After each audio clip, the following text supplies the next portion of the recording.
Hi guys, welcome back to the Revive Stronger podcast. I'm your host, as always, Steve Hall, and today I'm not interviewing anyone. We're going to have a solo episode. We've already done nutrition for dieting and cutting, and we've also done nutrition for gaining, bulking, massing, whatever you want to term those. So I thought it's pretty appropriate to do training. The training, as I always say, is the match that lights the fire for muscle gain.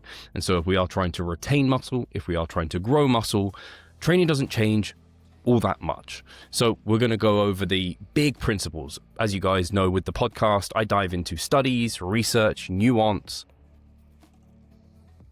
and sometimes I think it can leave people without the bigger picture. And so I think it's really important for me to have these episodes that are a bit broader in principles. Obviously, you know me, I'm going to ramble. I'm going to dig into some nuance that maybe isn't the big principles here, but for the most part, that's what we're going to cover in today's episode. It's like big picture stuff, the stuff that really matters, and you don't want to put your cart before the horse. You really got to get this place in first before any of the details matter at all.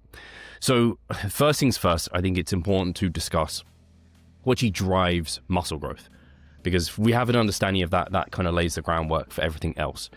So it's been pretty well accepted that the driver for muscle growth is mechanical stress.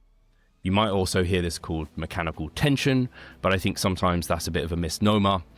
It's actually like the stress that matters more than tension, and people often think tension and they think more weight, more tension, more muscle growth, because mechanical tension is the prime driver. It's the mechanical stress placed upon the muscle. So in not so simple terms, these are mechanosensors, are sensitive to the load. So they're found within the muscle, they're sensitive to the load and the duration of the load of the force placed on the muscle fiber during the contraction. So we have things within the muscle that sense how long and how heavy this thing is. And other drivers that we're not certain drive muscle growth are metabolic stress. You've probably heard of this. This is things like the metabolites, the pump, the burn, that sort of sensation within the muscle. And then we have muscle damage. So these are micro tears at some level within the muscle, and these seem to be necessary at some small level because if we have too much damage, that can actually impede growth. So this is often felt as soreness. It's not always exactly that, but the soreness can be down to other things, but often down to muscle damage. And like I said, if we have too much damage, that can hinder growth because the body is so busy repairing the damage, it hasn't actually gone into growth mode, as it were. So with metabolic stress and muscle damage, we aren't currently sure if those are additive, so if they add to mechanical stress, or if they're redundant. And it's also really hard to single one of these things out. You probably noticed within your own training, like you can't, I think some people like to program like, this is our metabolic stress work, this is our muscle damage work, this is our like mechanical tension or stress work. It's like, it's really hard to pull these things apart. Lots of them occur alongside one another. And at the moment, like I said, it's hard to know if kind of metabolic stress and muscle damage are additive or if they are kind of just redundant and just come along for the ride, as it were. But focus mechanical stress. And that is the mechanosensors being sensitive to load and the duration of the load of the force placed on the muscle fiber during a contraction.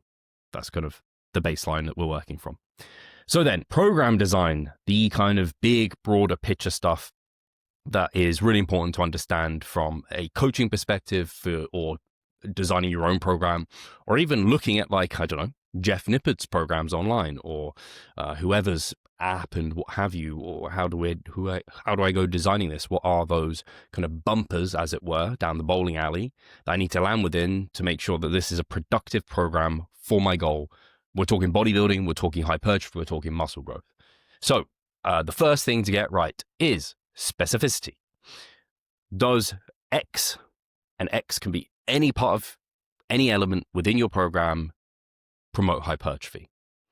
If you can look at anything within your program, you're like, that doesn't actually promote hypertrophy, that's counter to that, or that is non-specific to that goal, then you can discard it. As for someone who's specifically going for pure bodybuilding, now you could have the majority of your program being X is, yes, hypertrophy, and there's can be other elements that are more, I don't know, specific to strength or power or cardio, of course. The majority of your program definitely wants to be promoting hypertrophy. So you can look at things like exercise selection as an example. The one I always come to is a bozo ball squat. Is your bozo ball squat promoting hypertrophy? For anyone who's not a novice, no, because you're not stable enough to take a target muscle close enough or provide a target muscle sufficient mechanical stress. Let's put it in those terms. So, but you can look at a Smith machine squat, a hack squat, a leg press, so on and so forth. That's going to be promoting hypertrophy really well if done appropriately. Load is also part of that. So you might be able to train with such a lighter load that you don't grow very well or at all potentially. The general recommended rep range is 5 to 30 for good reason, in that seems to be quite an efficient way to provide sufficient mechanical stress. And for matched sets, it seems to be kind of equal for growth. If you start going above 30 reps, the load might be so light that you don't grow very well or at all. There certainly has to be, I imagine, a number of reps that is just really not growth promoting. It starts to become like endurance, like running or something, right? You're not growing very well from such endeavors. So that's important to get the load right. And again, if you're below 5 repetitions, that's more strength focused. It's not to say that less than 5 reps isn't going to provide mechanical stress and provide growth, but you're not doing those reps for, and like I said, the mechanosensors are kind of getting a time component. It's just not sufficient, maybe time under load to be very effective and efficient for growth. So you might have to do more of those to provide equal growth to higher repetitions. And then like rest times, if you're resting literally like 10 seconds between your sets, it's probably not going to be very growth promoting in that sense. You're probably, again, cardiovascular system is probably the thing that's failing first. So those are just some examples of specificity. I think you guys get it. Overload. So there are a few components to overload, and I would put that into volume, intensity, and then absolute load. So volume, you want to do enough to meet a threshold of being overloading for growth. So that could be thought as your minimum effective volume. Within the research, shout out to Dr. Pack, with minimum effective volume for kind of growth, seems to be around 6 sets per muscle per week. Seems to be like a good lower end. So long as you're taking those nice and close to failure, within that rep range, seems to be very growth promoting. And if you're doing less than that, we can't be confident you're growing well at all. So at least 6. Above that, hey, we're talking, you're meeting the overload threshold, now you're going above and beyond, and you're probably getting diminishing returns from additional sets above that. And this is going to vary person to person. 6 is not the answer for me, you, every muscle. It's going to vary person to person, muscle to muscle. Exercise to exercise, context matters. Phase to phase, potentially in terms of nutritional phase too. Then we've got intensity. And I talk about intensity in terms of relative intensity. So we're talking RPE, relative RPE, RP, rate of perceived exertion. I was like, what's RPE again? I use RAR much more often because I think it's much more practical for hypertrophy and bodybuilding training than RPE. RPE could be looked at as a little bit more subjective, whereas RAR is like you had 1 rep left, you had 2 reps left. And obviously you can kind of mirror RPE onto that as well, but quite often it has some more subjective elements to it. I digress though. So we're talking, for people listening to this podcast, practically you want to be at about 3 RAR is like the furthest from failure you get. Anything closer, you're certainly meeting thresholds for growth. Could you argue you can grow and meet a threshold for growth with more reps in reserve? Certainly, I think there are definitely some contexts where you maybe are using so much load that could occur, and or you have such little experience that could occur. But for someone who's well trained and has been training hard for an extended period of time, I think practically going, your overload threshold should probably be a 3 RAR. I wouldn't recommend leaving more in the tank than that for most circumstances. Then absolute load. So I talked about this in specificity. Essentially like 30 reps or less is probably what you want to think about that. If you're doing that, then you're meeting that kind of load thresh point. So I have like a side note to overload, and that is progressive overload. And obviously, many of you will know that's the cornerstone to hypertrophy. We need to meet overload thresholds, but if we just keep training with the same reps, the same weight, over time, we'll start not meeting those overload thresholds. And it will start to become essentially too easy. An overload threshold means we're training hard enough to create a stress response that the body has to grow and adapt to. If we do something that's too easy, because we've grown and adapted to it, it's no longer meeting those overload thresholds, it's no longer a stressor, and so we just won't grow from it anymore. So we need to progress that overload. That doesn't mean that, and I want to talk about like a key point with progressive overload and log booking and that sort of aspect. You actually hit a PR, so you hit a personal best or a personal record because of the new muscle you built. It is not the cause of the new muscle. So practically this means you can repeat performance and still meet overload thresholds for growth. It's just over time, we do need to progress this to keep moving along with those overload thresholds. So I don't need to beat, if I hit 100 for 10, 8, 7, and that's all proximal to failure this week, I don't need to beat that next week to still provide a hypertrophic stimulus. And if I did beat it, well, one, it could just be down to a number of reasons, but that isn't necessarily causing growth. It could be a sign that, oh, you've grown and adapted, so now you can beat that performance. So yeah, I just think people get so worried about beating the logbook every week to provide progressive overload. It's like, actually, you don't need to do that. You just need to eventually make things harder over time. The really simple way of thinking about progressive overload and overload in general is, and specificity included, is do hard things related to hypertrophy and over time, and always ensure they're hard, which means they need to get harder over time. You can't grow with easy work, basically. Fatigue management is the other big one from program design. So I would say specificity, overload, and fatigue management, they're the big things to get right within program design. If you nail those down, you're doing a pretty damn good job, because obviously that takes care of many, many things.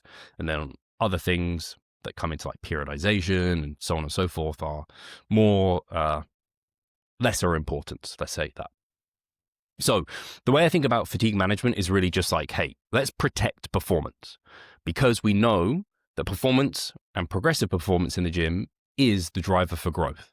So we need to make sure that we aren't seeing performance just drop, so we're not so under recovered that occurs. So we have some levels that we can do that at. So we have within workouts. So you can consider your stimulus to fatigue ratio of certain exercise selections. So you wouldn't, for example, as an advanced lifter, have a full body workout where you start with deadlifts, 3x10, whatever it is, like 3 at 0 RER, let's say that way, 3 sets at 10 to 15 reps at 0 RER, and then go into barbell back squat, 3 by, again, the same, and then do a bench press, barbell, like RDL, a bench, I already said bench, a row. Anyway, you're getting the picture. These are all way too, in terms of very, very stimulating, but also very, very fatiguing. And it's full body. It's just going to, by the time you finish your deadlifts as an advanced trainee, you're just going to be so fatigued, you're not going to be able to get the rest of it done. So you're better off managing that by, hey, being like, right, so if this is a lower body day, then I want to make sure, hey, I'm going to focus on my hamstrings in this session. And so I'm going to have a barbell RDL, 3 sets of that, maybe 1 to 2 sets of a leg curl. So I get good comprehensive growth there with some hip extension and knee flexion, and spread that volume out over like an isolation and a compound lift, so that, hey, I can get a good amount of volume for the hamstrings in there, but it's not so fatiguing, because 5 sets of RDLs would just blast me. And then I'm going to put in a belt squat. It's not kind of loading the spine, better SFR potentially, especially within a session. I've already axial loaded the spine and caused quite a lot of fatigue through the big compound RDL. And then I'm going to do 2 sets of those and then 2 sets of sissy squats or something like that.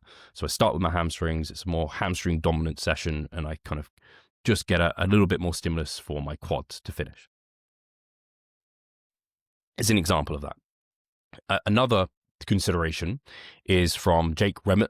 Had him on the podcast. He did a great meta-analysis looking at essentially volume within workouts, and how much volume can we do within a workout before it starts to lead to diminishing returns, and then also just like unknown if we're even growing from this. And that was around 11 sets. So I think it's a good idea to cap your set volume for a single muscle within a session around that like 10 like in around 10 is just a great ballpark.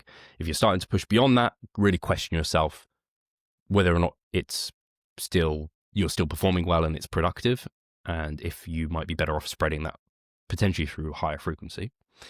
Then we have within the week. So we've done fatigue management within a workout. Now we're talking about within a week. The easiest one you can think about there is rest days.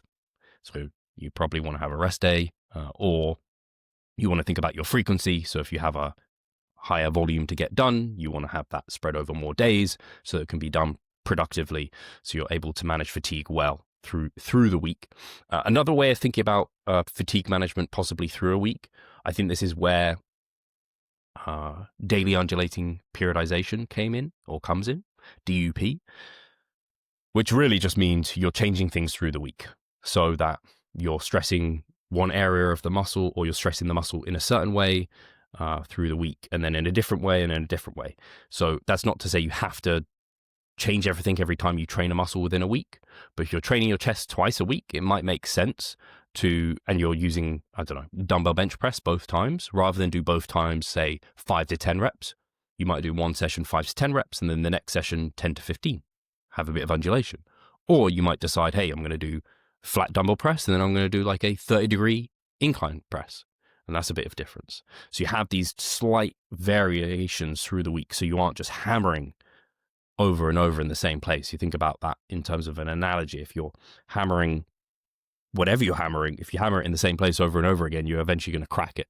Whereas if you hammer a bit there, hammer a bit here, hammer a bit over there, you're kind of spreading this fatigue so that you're still intact, and therefore that's a good thing. So that's also something that you can do within a week. And then within months. So this is more periodization, I would say. Periodization is almost planning. And for hypertrophy, again, when they look at the research, it's not like periodization leads to better growth. But I think most coaches who have been in this game a long time, most trainees probably do some element of periodization, even if it's not the same as what like a powerlifter does within their like accumulation, intensification phases. But you still make changes and you maybe plan ahead. And I think ultimately fatigue management in the long term is periodization. So this can be things like deloads. You don't have to necessarily deload. It might be that life deloads for you, go away for a weekend or a holiday or whatever, and you just back off. Exercise rotation. So eventually, as you, again, with that hammer analogy, as you keep beating like the same exercise over and over again, it probably is going to become stale at some point. I think we've all experienced that, whether or not that's physiologically, where it starts beating up the joints and connective tissue up a bit more, or psychologically, where you're just like, wow, I've just been pounding away at this one lift for a long time and I'm advanced, so I don't see these kind of nice adaptations on a regular basis. It's quite slow and it can be quite painful. So you might rotate an exercise, obviously rep range rotation. So something I like doing is, I call it kind of layering within my periodization approach, where say we're starting just from the start fresh, hypertrophy with someone, we'll start with basically a bit heavier loading. And then as we kind of over weeks and months move through that, find that heavier loading, it was very productive, but now is maybe leading to a bit more fatigue that's unwanted, joint connective tissue fatigue. So we layer in some higher rep ranges. So that might be through down sets, for example, or it might be through adding an exercise that's at a slightly higher rep range. That can also be an option. So I don't know, you might be doing pull-ups, 5 to 10 reps, and then for 5 sets, say, and then you decide, right, I'm going to do pull-ups still, 2 sets in that 5 to 10 rep range, and then 3 as a down set, maybe a 15 to 20% reduction in load. Or you might decide, right, let's do 2 sets of the heavier, and then I'm going to put in 3 sets of a lat pull down. So that can also be used. There's many kind of roads to Rome, as you guys know I like to say. And then you might just change a little bit the emphasis. So if you are specializing, and you're specializing chest, after like 4 months or so, you might just change the focus, because now the things associated with the chest, those kind of joint and connective tissue, that unwanted fatigue is starting to rise. Let's focus on back or whatever it is. You can change the emphasis. And ultimately, fatigue management comes kind of stripped down to this kind of fitness fatigue model, which you've probably heard about. And that is that over time, when we train hard, we meet overload thresholds, we build fitness, which is like we're adapting, we're getting better. But to do that, we also have to more than likely, this is, I think, somewhat debated. I think Samuel Buckner's done some work on this, and I'd love to chat to him about this. But I think most of the time we find people accumulate fatigue. So alongside fitness going up, fatigue also goes up. The difference between the two being performance. So if you're performing well or it's improving, then we can be sure that your fatigue is managed and your fitness is in a good spot. Once fitness and fatigue start like being at loggerheads, they're level to one another, then performance plateaus. And then you might find fatigue starts to beat out fitness gains, and that's where performance might start dropping. Well, that would be dropping. And then you go through, like I say, a deload, or it might even be a rest day, whatever it is, a fatigue management protocol to bring down fatigue, to allow fitness to maintain, and then performance is back in a better place. And that's kind of like the dynamics that we're talking about there. So again, there's many more details that you could talk about program design, but just for the fundamentals, I think making sure that things are specific to the goal at hand, making sure that you're meeting overload thresholds, and then making sure that you're managing fatigue to some extent. If you have those elements within a program, you can see them and they're done sensibly, man, you have got like basically everything you really need in place. And the other stuff is much more kind of nuanced details. To talk about some other details that are important to recognize, we'll dig into those. So these are kind of like, again, training details. So in regards to technique for hypertrophy, obviously this has just been looked at quite recently. I think Jeff Nippard funded it or was like one of the lead authors along with Dr. Pack, so on and so forth. And that looked at really, it really gave a very broad idea of what good technique for hypertrophy can look like. I think a lot of people had an idea in their mind of what that would be, but I think it's been a little bit more heavily debated now, given that there was no actual hard science. I think a lot of people thought there was like, hey, this is actually the right thing to do, but actually we didn't have any hard ruling that is the right thing to do. And I think that makes sense because when you look at bodybuilders out in the world, you can just see a variety of different techniques and approaches. I don't know why this comes from, well, obviously Ronnie Coleman, like not known for like excellent technique, but known for lifting heavy loads and really, really pushing that. Whereas you look at someone like, I don't know, I think maybe a Kai Green, maybe a Phil Heath, a little less like pushy, still strong as hell, but a little bit more pumpy, that sort of thing. And like, again, a wide range of like eccentric control and, or not. So anyway, I digress. Within the research, they found a rep tempo. So not even thinking eccentric, concentric, like then all the other tempos in between, pauses in various positions, but just a broader rep tempo. Reps should be between 2 all the way to 8 seconds. If you're more than 8 seconds, we can't be sure that you're providing a good stimulus for growth. It's maybe so slow that now the mechanical stress is not enough. And similarly, if you're going faster than 2 seconds, which is really fast if you're completing a rep in more than 2 seconds, we can't be sure that you're doing sufficient duration, again, for those mechanosensors to like sense the load, as it were. So 2 to 8, that's such a wide range of different approaches that can work.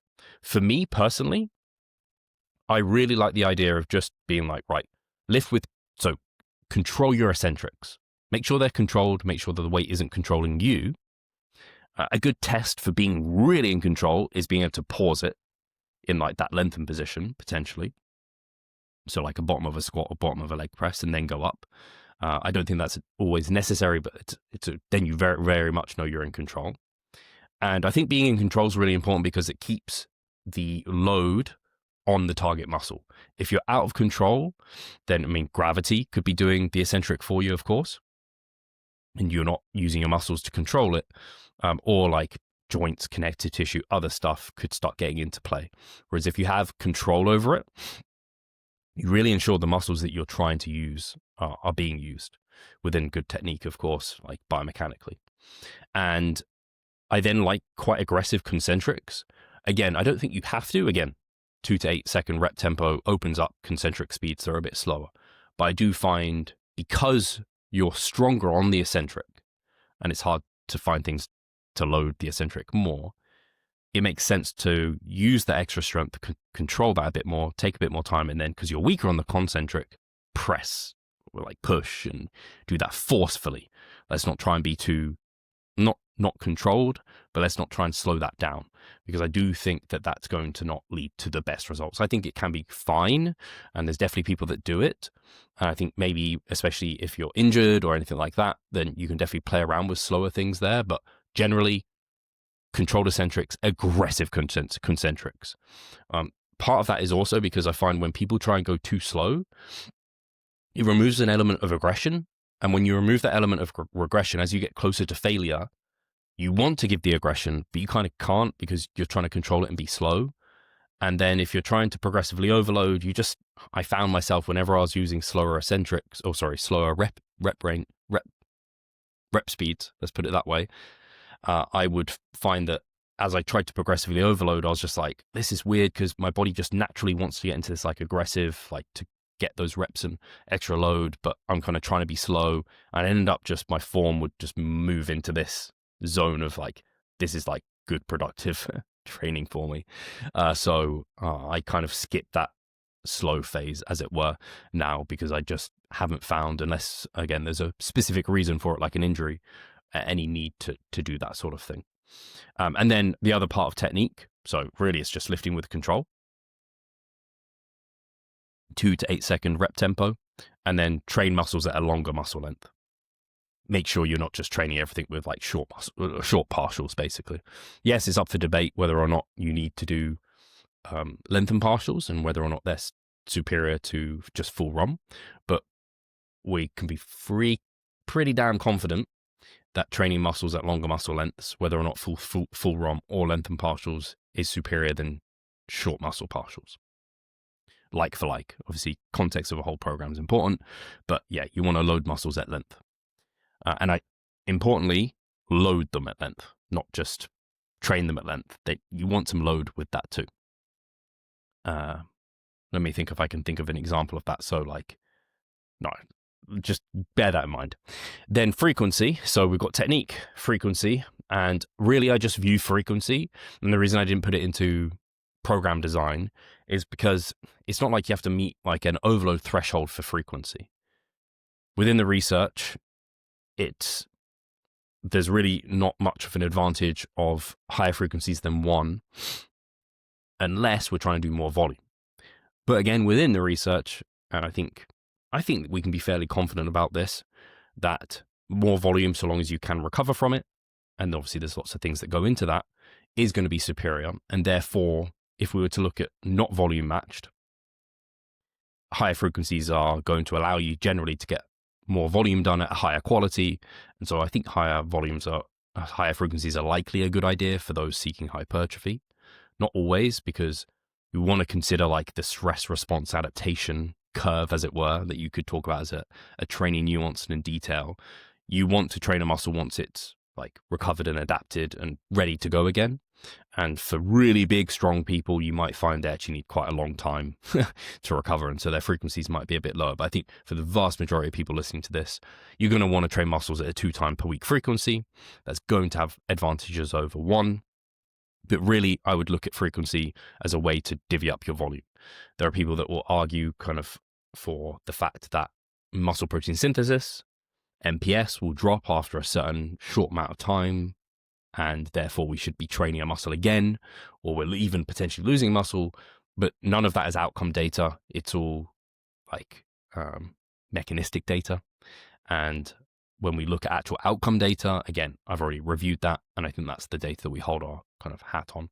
And so, yeah, just look at your frequency as a way to distribute volume. As I mentioned before, from Jake Remet's paper, around that 11 sets, let's round it to 10. If you look at your weekly volume, you divide your weekly volume by 10. That gives, and round up, that gives you kind of a frequency. So if you're at 20 sets for a muscle for the end of the week, you divide it by 10, you get 2 times per week frequency. Or if you're at 15, you get 1.5. Probably want to go to 2, spread it over 2 sessions. So most of you will find you're probably best splitting it over 2 sessions, at least. Then rest. So rest periods, as I mentioned before, you don't want to rest too little. And from, again, the research, it seems to be around 1.5 minutes, seems to be like a good sweet spot for rest periods. I would say the only time you'd want to go less than that is if you are going for like intensifier technique or a time-saving technique or an advanced training technique, whatever you want to call them, like a drop set, or you're trying to do like a myo match or myo rep set or rest pause, something to get a bit more stimulus whilst you're still under levels of fatigue, because that can be an efficient way to get in a bit more volume. Otherwise, 1.5 minutes, I think, is a good rule of thumb. I will say I generally would want more than that for myself. I like auto-regulating my rest periods. In practice, like, again, this is me going from, the research says 1.5 minutes, but in practice, I like people to rest as long as they need until the target muscle can be the limiting factor again, and they're ready to perform. What that means is their breathing isn't a limiting factor, their heart rate isn't a limiting factor, their cardiovascular system basically isn't a limiting factor, their other synergistic or other muscles that are going to be trained within the lift aren't a limiting factor, like, I don't know, the lower back feels a bit kind of tired and fatigued, whatever, and that they feel like they can perform at a high standard. That means they're looking at their training logbook, they saw what they did last week, and they're like, I feel like I can like at least match or beat that. And auto-regulating it. I don't kind of time my rest periods, as it were. I just go off, hey, do I feel good? I'm ready to perform in the target muscle? Yes, let's go. And I try not to give myself more than that time. Some people argue that timing rest periods is important for standardization. I come in with the argument of I never want to standardize for something that's going to get in the way of the best growth stimulus. So if I'm standing my rest time to 1.5 minutes, but I'm, for whatever reason, finding at 1.5 minutes today, I'm not ready to perform well, my performance is going to go down, my stimulus is going to go down, and I'm not going to grow as well. Whereas if I just took a few more seconds, hey, I can go again, and that's great. And I will say, again, the other argument is if you just rest longer and your performance will go up, and that's kind of like that could get in the way of standardizing so you can assess performance over time. I don't know about any of you guys, but there's basically a bit of a sweet spot with rest periods where I find if I rest too long, like I get into a chat with someone, God forbid, in the gym, and I'm just talking to them, I've almost become like, post-activation potentiation, PAP, where you do like a single at your working weight or slightly above, and it kind of gives you a neurological boost for your working sets. It's kind of like I get like an anti that, where I'm like, I've so unwarmed up and so out of my set, my performance is now down. And then there's like a window where if I rest anywhere from, I don't know, let's just say 2 minutes to 4 minutes, anywhere within that window, I'm going to perform pretty much the same, and it's good performance. So anyway, I digress. I told you I would get into some rambles. So we've gone over technique, frequency, rest. Now exercise selection. The way I like to look at exercise selection is we want to work muscles in different planes. So that'd be like, we want to do pull downs from the front, from the side, like different planes of motion, different angles. So like pressing, incline, flat, decline, and then consider muscle biomechanics. So you want to consider consider muscle biomechanics and function to ensure complete stimulation. So as I mentioned before, with the hamstrings, they extend the hips and they flex the leg. So we want to do like a leg curl and a hip extension. Or, for example, the quads. To train those really well, we want to have a squat pattern, and then we want to have a leg extension pattern to make sure that we're training the rec fem, because it's biarticulate muscles crossing two joints. So they're going to have multiple functions and can be trained better by having more variation within the program. And I wouldn't just have like a crazy amount of variations in there. But I will say, the more variations you have within a program, the less often you're going to want to rotate exercises, and the less often you'll probably find you have to. The less variations you have in a program, the more often you'll probably find you need to vary them. And I think that's simply back to that analogy of hammering the same place over and over again. I used to be quite conservative about variation within my programs. And I do like quite a lot of sets, like 5 sets would be very like normal doing that if I only had 2 back exercises within a workout, like a vertical and horizontal pull, more like upper back and lat focused. But what I'd find is those would become stale quicker than if I had maybe 3 or 4 variations where I used a bit more angles and so on and so forth. I think, again, I used to be like, hey, if you use too many variations, then you don't have ones to rotate in later. But the cool thing is they don't become stale as soon. So the more variations you have, like, you just have more time with those variations. So it doesn't become such an issue, I find. But I think, again, it's a little bit personal preference here. So long as you have, within the context of your program long term, different angles, different planes, so on and so forth, you're doing great. So that kind of covers some training details. Like, again, they're broader details. Then in terms of like digging into some potential training optimization, I think it's important to recognize what optimization means, because I think a lot of people just assume optimization means like the best, and they mean the best on like paper. But actually, I think optimization has to take into consideration the person and their environment and context. So training optimization is the result of individualizing, and that becomes way more important as you advance. So if you recall, I mentioned like training templates.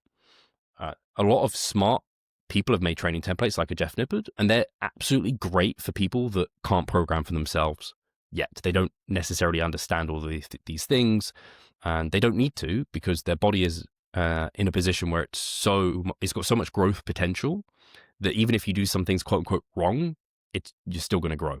Again, it's like that newbie who would grow from cycling because they've never stepped foot in a gym, or who would grow from like thinking about squatting. Whereas once you've been training 10 years, like these details start to matter more, individualizing starts mattering more. So I think that's the way to think about a lot of the things I spoke about previously. Like, you start finding the exercises that suit you, you start finding the volumes that suit you really well, the frequencies, so on and so forth. It becomes much more important as you advance. And ultimately, as I've said very early on, the most important thing is like performance as we move forward. So hitting a PR is a sign that you've grown. So basically, the setup that allows you to hit PRs most consistently and the fastest is, in theory, the ones that are leading to the most growth, because especially as a natural, growth is slow and we don't have very good objective ways of knowing if we've grown. Obviously, we can take photos, take measurements, but performance in the gym is a really, really good measurement to take into consideration for growth. So you want to find the program basically that leads to the best performance improvements over time. So you can think of performance as like the ultimate arbiter. Muscle growth is hard to accurately gauge for naturals, and it's slow. Our best clue is how fast we're hitting PRs in the appropriate rep range. That was like my note. So yeah, even things like, again, coming back to the details, stimulus to fatigue ratio, it's only really a concern once you are quite advanced, because you can generate a lot of fatigue. But you don't really need to worry so much about that as a newbie, which is why full body programs, which is why like big compound lifts will work super well, because there's just loads of stimulus and they're not strong enough to create all that much fatigue. Whereas when you get more advanced, you have to be more careful about thinking about those details of exercise selection, rep range, frequencies, all of those kind of smaller things that you troubleshoot to get into the best place possible so you can start to optimize. A final really, really important note is that the most muscular individuals are the ones who can do this for the longest. So you might look at various program design and be like, what's the most optimal program to lead to the most growth today is different to the program that's going to lead to the most growth long term. Because you might be able to recover from 10 sets for your chest today, but are you going to be able to do that week in, week out for months? That's important to recognize. So thinking about longer term, again, that's what a lot of these training studies is a kind of limitation of them. Don't want to say flaw, it's a limitation. That they're run for 8 to 12 weeks quite often, but muscle growth is a yearly, like decades long thing, right? So we have to think about that in addition to. So take into consideration that. And then a really big, important part of the training process is adherence. And so if I'm looking at a client coming to me, I'm never like, they're like, oh, what training program should I follow? I'm like, I need to know so much about you before I can start even creating a program, because it has to suit you and your lifestyle. So I could have a client that can train 6-7 days a week if you want to, and they can train in ultra flex, or Muscle Works or whatever, name the best gym in the world with equipment to everything that you could hope for. Dragon's Lair, New Tech Gym, just throw out the best gyms. Cool, like, and they have all the time in the world, so on and so forth. But most people don't have that. A lot of people have limitations in lives. So I just actually started working with a client, and he has a home gym, but it only has like very basic equipment. He has some dumbbells, so on and so forth. Dumbbells and like a bench, basically. And then he trains twice a week at like a very well-equipped gym, and then 3 times a week at a much less equipped gym. So like with that context, and he doesn't want to train, actually it's just changed. He wanted his rest day to be on a Sunday. Shout out to you if you're listening. I'm not going to name you. And so then it's a case of, right, so I have this limited exercise selection. So I don't know, quote unquote, X might be optimal, but my client only has access to this stuff. Or I don't know, again, like on paper, it might be optimal to train at this frequency for MPS. But again, I don't agree with it. But like, what's practical for that person in front of me? And similarly, like they want to train from home, but they're limited to dumbbells. And then they're also limited to, okay, so this is like a session that just needs to be dropped in within the work training week.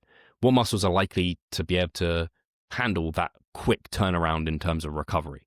So then we're doing like biceps, triceps, delts, things like that. And then it's all modifiable as we go, iterating that template and program as we move forward to what's happening in real time. So like, again, it's just, you have to take into consideration the person in front of you and create something that they can adhere to long term for weeks, months, so on and so forth. So there's no point picking an injury that's quote unquote, picking an exercise that's quote unquote optimal if it creates an injury for them, if they do it for a certain amount of volume or time. In addition to that, again, something we like to kind of brush under the rug or whatever it is, under the carpet, enjoyment. I also like to do this because I think of myself as a robot. I do my kind of wants are my needs, i.e., there's nothing in my program that I kind of do just because I want to do it. It's only because my body needs it to be optimal for hypertrophy, and so that when I step on stage, the judges are like, yes, that's the improved Steve. That's what I wanted to see. But enjoyment is so important within programs. And for the vast majority of people, you are not this kind of pro-natural bodybuilder trying to climb the ranks and gain every small percentage just to get an extra point and placing in a lineup and get judged by just this random judging panel. You are just trying to look fitter, healthier, and kind of enjoy yourself, actually. So you don't need to put yourself to the same standards. You've got to take the context of the person in front of you, their goals. So anyway, enjoyment is super important, even for myself. If I have something in my program I'm not enjoying, I know that I'm not going to give my best efforts to it. If you're not giving your best efforts to it, you're not going to get your best outcomes from it. And if I'm dreading something, in terms of SFR, we talk about unwanted fatigue, joint connective tissue fatigue, but what about psychological fatigue? Just the dread of thinking, man, I've got to do that lift again, and I hate it. So I'm so lucky, for example, my gym has a hip thrust machine. If I had to do barbell hip thrusts, I would struggle to swallow that that pill because they're quite a pain to set up and perform. And the good news is there's many, many ways that we can train that lift. So you can find something that just suits you and that individual and that, again, they enjoy. Or, for example, and I talk about many roads to Rome, if you just want to take everything to zero RER, failure, you're just like, I just can't leave reps in reserve. It just leaves a bitter taste in my mouth. That's okay. We have, as a coach, you have these programming variables and you just modify them to what's in front of you. So I might say, okay, I hear you.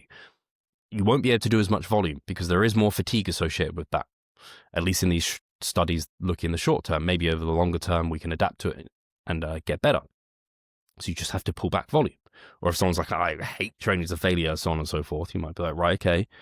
So I really need to make sure that I see form videos. So I make sure that your reps are slowing down and you're not sandbagging things. We can probably add a bit more volume. And I always have my own personal perspective where I'm like, hey, I think the middle ground is probably best. And maybe I'll try and move them towards that. But if they just hate the program that I put up in front of them, again, they might like training legs once a week. It's like, okay, recognize the potential downsides and costs of that. You can still grow really well from that. It might not be quote unquote optimal on paper, but for you, that might be optimal. So it's coming back to that sense of things. I think people like to discount psychology a little bit too much, but psychology ultimately, I always say, like, body follows mind. So if your mind's like really like, yeah, this is the way, your body will follow it, it will flourish. And also there's just a sense of buy-in. So I really try and get my clients bought into their program. Like, this is it. Like, I have set this up, Steve, with 10 years of coaching experience, like 20 years of training experience, pro natural bodybuilder. Like, I talk to experts on my podcast weekly, and I know program design. This is the program. I'm not doing it from like hey, I'm a guru and I'm trying to sell you on something. It's like, the more bought into this program you are, the better it will be for you. And I also say, in the same sense, if there's anything here that you're like, I hate this, or I'm confused about this, I don't know what this is about, I want to explain everything. So the better you know the whys, the better you'll be executing the how. And it's so, so important. So don't discount that kind of enjoyment psychology of it. So I think that's like the big picture stuff I wanted to kind of go over today with training. Because I think if you have heard this and you recognize all the kind of big programming principles, some of the training details, you recognize how kind of individualized and optimized the training needs to be to, which can be iterated and improved upon in future, and you take your personal context and goals into consideration, or the person in front of you, you'll be well set on your way.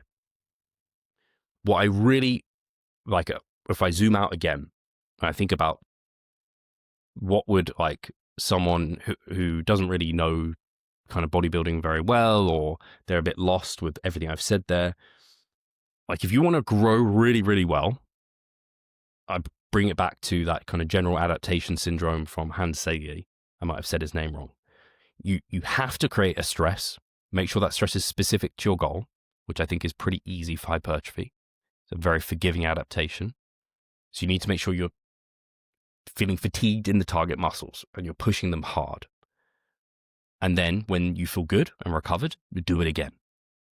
And you look to progress things over time. If you're feeling at points any muscles are like recovering way ahead of time, or you're like, I'm not sure if I'm pushing hard enough, test yourself. Push your limits. Sometimes you don't know, not sometimes, you don't know where your limits are unless you push to them. So it's like the question of, is training to failure needed for muscle growth? No, but maybe it is, because maybe we have to have gone there to know where not to go, or where we don't have to necessarily go. I'd also say, again, when a lot of people listening are very much like evidence-based, look at the research, so on and so forth. There's limitations to it. The studies are only so long.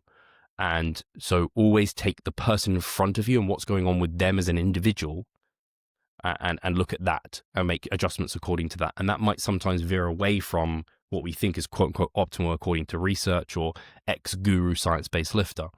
Always take into consideration what's happening in front of you from every element.